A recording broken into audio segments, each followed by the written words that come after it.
नमस्कार, मैं हूँ आपके साथ कंचन मिश्रा। अपडेट मीडिया 24x7 में आप सभी का स्वागत है। अपडेट मीडिया 24x7 के समस्त परिवार की ओर से आप सभी को गणतंत्र दिवस की बहुत बहुत शुभकामनाएं।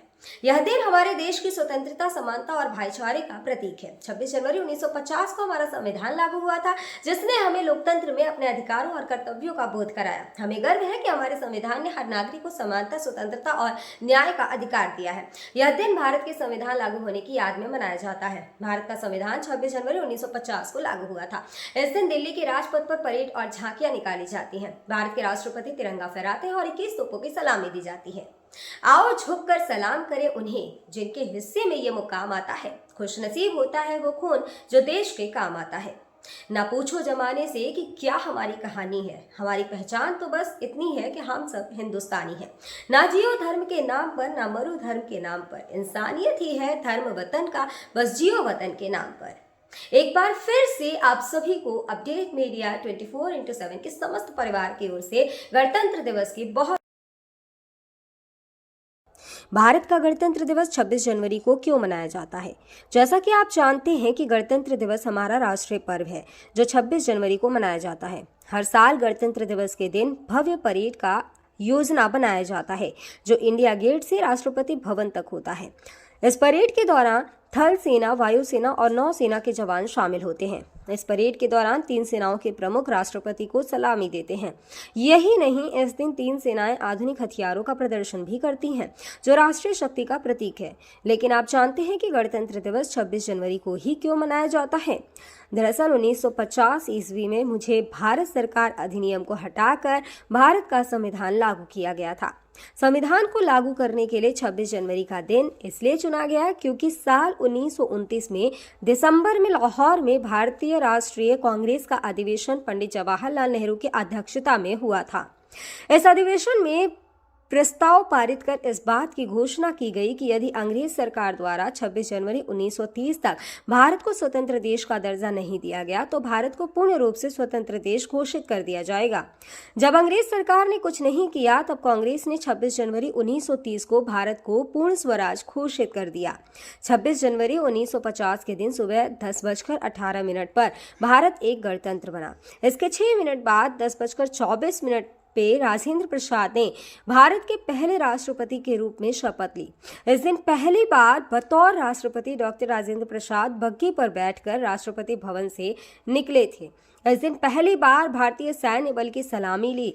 पहली बार उन्हें गॉर्ड ऑफ स्वामित्व दिया गया था। गणतंत्र दिवस के दिन भारत में राष्ट्रीय अवकाश भी घोषित किया जाता है।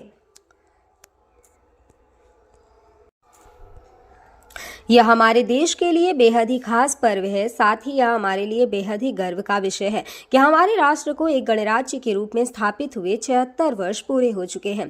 देश की संप्रभुता और एकीकरण को दर्शाने वाला यह त्योहार हर भारतीय के मन में देशभक्ति की भावना का संचार करता है। 26 जनवरी 1950 21 तोपों की सलामी के साथ तिरंगा फहराते हुए राष्ट्रपति डॉक्टर राजेंद्र प्रसाद ने स्वतंत्र भारत का स्वनिर्मित संविधान लागू किया। भारत के नए युग की शुरुआत के साक्षी देशवासियों सहित सी गोपालाचारी, जवाहरलाल नेहरू, सरदार पटेल जैसे गणमान्य बने। मात्र 3 साल पहले आजादी की सुबह देखने वाले देश ने अपना संविधान बनाकर विश्व को अपनी संप्रभुता का परिचय दिया। हालांकि ये डगर इतनी आसान नहीं थी। इतिहास के पन्नों को टटोले तो मालूम होता है कि स्वराज के साथ ही अपने संविधान, हक और हुकूम की लड़ाई बेहद चुनौती भरी थी। दरअसल अंग्रेजों की गुलामी से त्रस्त देशवासियों को प्रथम विश्व युद्ध के दौरान एक सुनहरा अवसर हाथ लगा जब ब्रिटेन की ओर से मदद की गुहार लगाई गई। भारतीयों ने सहर्ष प्रस्ताव स्वीकार किया और वर्ल्ड वॉर में ब्रिटेन के साथ खड़े नजर आए। यह उद्देश्य के साथ कि उन्हें आगे चलकर अंग्रेजों की हुकूमत से आजादी मिल जाएगी। लेकिन एक बार फिर अंग्रेज अपनी बात से पलटते नजर आए और आजादी के बदले लेकर आए भारत सरकार अधिनियम 1919। इस अधिनियम का असर ये रहा कि देश के कुछ बड़े प्रांत में दोहरी शासन प्रणाली व्यवस्था लागू हुई। इसके तहत स्वास्थ्य, शिक्षा, कृषि जैसे विषयों को भारतीय मंत्रियों के सम्मुख सौंप दिया गया था। वहीं दूसरी तरफ से सैन्य, रक्षा और विदेशी मसले जैसे अहम मुद्दे वायसराय के अधिकार क्षेत्र में रहे। इसके अनुरूप भारतीयों को यह आश्वासन दिया गया कि इस अधिनियम से पड़ने वाले प्रभावों का विषय में भविष्य में आकलन किया जाएगा। अंग्रेजों के इसी कदम ने जमीन तैयार की साइमन कमीशन की। जो साल 1928 में भारत की धरती पर दाखिल हुआ। साइमन कमीशन ने बड़े ही नाटकीय अंदाज में संवैधानिक सुधारों की समीक्षा कर अपनी रिपोर्ट तैयार की। लेकिन अब समय बदल गया है।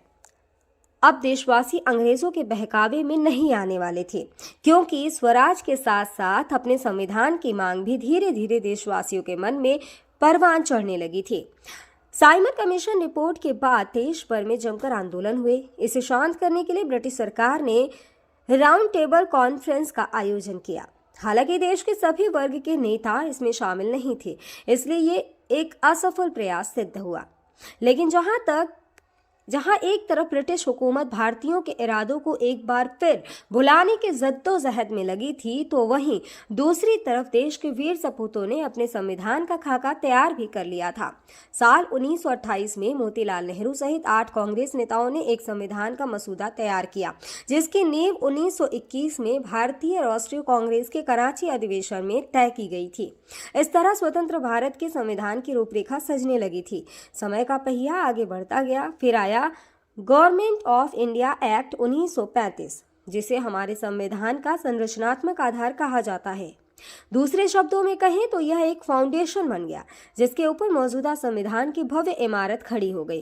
एक्ट 1935 भारत के लिए आज़ादी की सुगबुगाहट के साथ आया, लेकिन आज़ादी की आहट के साथ मुस्लिम लीग और कांग्रेस के बीच मतभेदों की खाई गहरी होती जा रही थी। दोनों के बीच तल्खियां इतनी बढ़ चुकी थी कि बुनियादी मुद्दों पर भी समझौते की गूंज तक नहीं रही थी। हालांकि इन सभी विवादों से आगे बढ़ते हुए भारतीय नेता अपने लक्ष्य की ओर बढ़ रहे थे।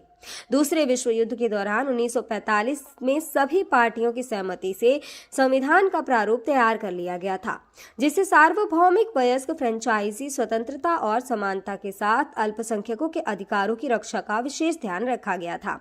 इसके साथ ही भारत छोड़ो आंदोलन और आजाद हिंद फौज की निर्भीकता ने अंग्रेजों ने भारत में अनंत काल तक राज करने का सपना चूर चूर कर दिया था। जैसे जैसे भारतीय राष्ट्रीय आंदोलन जोर पकड़ता गया, ब्रिटिश हुकूमत पर संविधान निर्माण के लिए संविधान सभा के गठन का दबाव भी बढ़ता गया।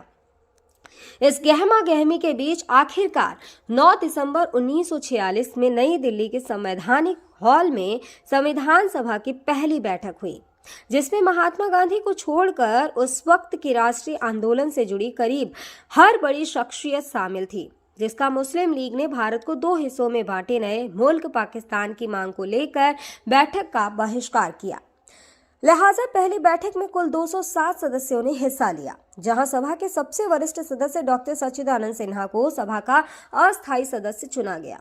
हालांकि 2 दिन बाद 11 दिसंबर को डॉक्टर राजेंद्र प्रसाद सभा के अध्यक्ष निर्वाचित हुए और डॉक्टर एच.सी. मुखर्जी और वी.टी. कृष्णमाचारी को सभा का उपाध्यक्ष बनाया गया। इसी कड़ी में आया सुनहरा दिन 15 अगस्त 1947 का, जब गुलामी की बेड़ियों को तोड़ भारत ने आज़ादी की नई सुबह देखी। देशवासियों में जोश भरते हुए आज़ाद भारत के प्रथम प्रधानमंत्री जवाहरलाल नेहरू ने बुलंद आवाज में देश को संबोधित किया। इतिहास के पन्नों में यह भाषण ट्रस्ट विद डेस्टिनी नाम से दर्ज हुआ। इसके साथ ही तेज हुई संविधान निर्माण की प्रक्रिया। आज़ादी के बाद चुनौतियों में इजाफा हुआ। संविधान पर सामग्री की कमी थी, लेकिन उसका सही चयन और उचित व्याख्या का काम बहुत जटिल था। बी.एन. राव द्वारा तैयार किए गए संविधान के प्रारूप पर विचार विमर्श करने के लिए संविधान सभा 29 अगस्त 1947 को एक संकल्प पारित करके प्रारूप समिति का गठन किया। इसके अध्यक्ष के रूप में डॉक्टर भीमराव अंबेडकर को चुना गया। इस समिति में अंबेडकर के अलावा 6 और सदस्य थे। संविधान निर्माण के दौरान कई अहम फैसले लिए गए, जिसके राष्ट्रमंडल के समूह में भारत की सदस्यता, राष्ट्रध्वज का चयन, साथ ही राष्ट्रगान और राष्ट्रनीति का चुनाव शामिल था। यहाँ दिलचस्प बात यह है कि संविधान में सबसे पहले नंबर पर आने वाली उद्देशिका सबसे अंत में पारित हुई। संविधान अगर राजनीतिक असंवैधानिक दस्तावेज है, तो पीएमएल एक ग्रंथ को दार्शनिक नजरिया प्रदान करती है। डॉक्टर भीमराव अंबेडकर की अगुवाई में संविधान निर्माताओं ने 60 देशों के संविधानों का अध्ययन किया। 4 नवंबर 1948 को संविधान का अंतिम प्रारूप पेश किया। संविधान तैयार करने के बाद मुश्किल खड़ी हुई कि इसे सुंदर अक्षरों में पिरोकर कैसे संजोया जाए। इस उधेड़-बुन के बीच प्रेम बिहारी नारायण रायजादा का नाम सामने आया, जो कि अपने दौर के सबसे विख्यात कैलीग्राफर थे। उसके बाद भारत का संविधान प्रेम बिहारी नारायण रायजादा सुलेख फॉन्ट में लिखा गया। उसके प्रत्येक पृष्ठ को नंदलाल बोस के मार्गदर्शन में शांति निकेतन के कलाकारों द्वारा अलंकृत किया गया। इस तरह कुल 2 साल 11 महीने और 18 दिनों में विश्व के सबसे बड़े लोकतंत्र का स्वनिर्मित संविधान बनकर तैयार हुआ। आधिकारिक तौर पर 26 नवंबर 1949 को संविधान को पारित किया गया, जिस पर संविधान समिति के 15 महिलाओं सहित 284 सदस्यों ने हस्ताक्षर किए। वहीं संविधान लागू करने के लिए 26 नवंबर को चुना गया, क्योंकि 26 जनवरी 1930 को भारतीय कांग्रेस के लाहौर अधिवेशन में पूर्ण स्वराज का प्रस्ताव रखा गया था। इतिहास में इसे प्रथम स्वतंत्रता दिवस के रूप में भी जाना जाता है। यही कारण है संविधान लागू करने के लिए भारत के प्रथम स्वतंत्रता दिवस यानी 26 जनवरी को चुना गया। 26 जनवरी 1950 दिल्ली की सर्दी को देशभक्ति मात दे रही थी, जब राजगोपालाचारी ने अपने शब्दों में भारत को संप्रभु लोकतांत्रिक गणतंत्र घोषित किया। इसके बाद डॉक्टर राजेंद्र प्रसाद को भारत के पहले राष्ट्रपति की शपथ दिलाई गई। उसके बाद सार्वजनिक समारोह की शुरुआत हुई, जिसमें राष्ट्रपति डॉक्टर राजेंद्र प्रसाद और मुख्य अतिथि इंडोनेशिया के अध्यक्ष सुकर्नो हुए और मुख्य अतिथि इंडोनेशिया के अध्यक्ष सुकर्नो भी शामिल हुए। इसी तरह दिनांक 26 जनवरी 1950 इतिहास के पन्नों में स्वर्णिम अक्षरों में दर्ज हो गया। ग्राम रमियापुर, ब्लॉक करवी चित्रकूट, जनपद चित्रकूट प्रधान राम मंत्र की ओर से समस्त गांव वासियों, नगर वासियों और देशवासियों को गणतंत्र दिवस की बहुत बहुत शुभकामनाएं। और साथ ही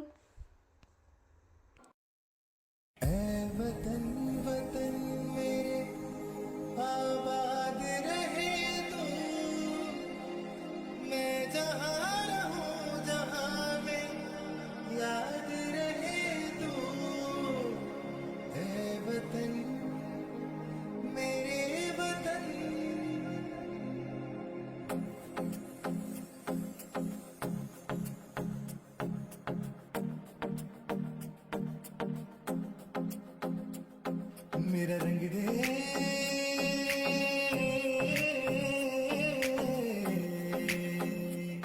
मेरा रंग दे बसंती चोला, माए रंग दे, मेरा रंग दे बसंती चोला, माए रंग दे, मेरा रंग दे बसंती चोला, रंग दे।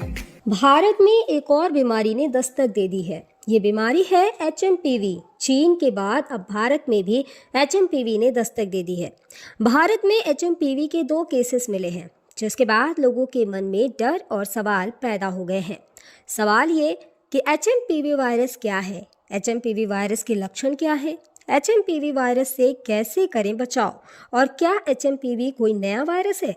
अगर आपके मन में भी ये सवाल है तो यहाँ आपको हर सवाल के जवाब मिल जाएंगे। चीन में ह्यूमन मेटान्यूमो वायरस की वजह से वायरल बुखार श्वसन संक्रमण के बड़े मामले सामने आ रहे हैं।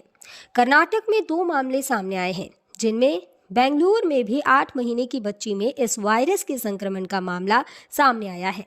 अब सवाल ये है कि आखिर HMPV क्या है?